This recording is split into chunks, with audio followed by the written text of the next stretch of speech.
Sekiro is probably one of the toughest games I've played in a long while. The world you're introduced to is one gripped by strife, swallowed by an ongoing war that threatens to collapse the very foundation of Japan itself. You play as a lone shinobi, tasked with protecting a young lord of sacred heritage. Right off the bat, the game emphasizes the importance of subterfuge and traversing your landscape unseen without holding your hand. The game trusts in your ability to make intelligent and intuitive observations and to make use of every tool available to you. Because of this, every decision you make while wandering through Sengoku feels meaningful, and every scenario can be approached in a plethora of ways. The use of Heightened Mobility is a drastic departure from the Soul series of games in a good way. The level of verticality changes the way you interact with the environment and even changes how enemies interact with you. This makes going through each area and the combat within it feel more dynamic and unpredictable, with random encounters forcing you to stay on your toes at all times. On the topic of combat, it's pretty brutal. The system revolves around a mixture of dodging, jumping over, and parrying attacks as efficiently as possible without breaking your posture. Sekiro's version of stamina, and I guess in some way poise. Boss and mini-boss encounters encourage you to employ every tactic you've learned leading up to them, including the use of your shinobi prosthetic, a gadget system that can dramatically impact how you approach combat. With the introduction of the shinobi prosthetic, you'll also gain access to an assortment of skills to spend your experience on,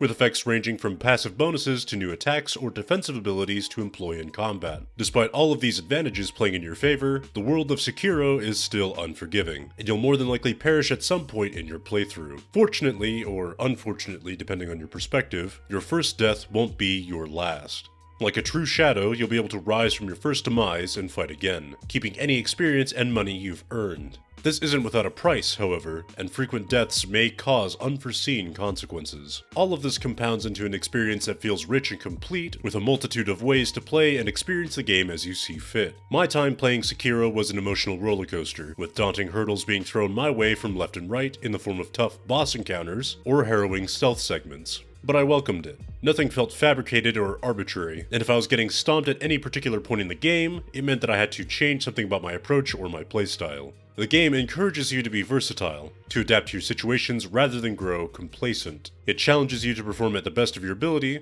while also providing you the tools to do so. Sekiro is definitely worth your time, money, sweat, and tears. It was definitely worth mine. Thank you so much for watching. If you enjoyed this video, let me know down in the comments below. I might be inclined to make more videos like this in the future. This is my first review and one of my few videos that I've done on a topic outside of my usual game of choice. If you like what you see, feel free to like and subscribe to my channel, and follow me on Twitter to see what I'm up to. Otherwise, take care, and have a good one.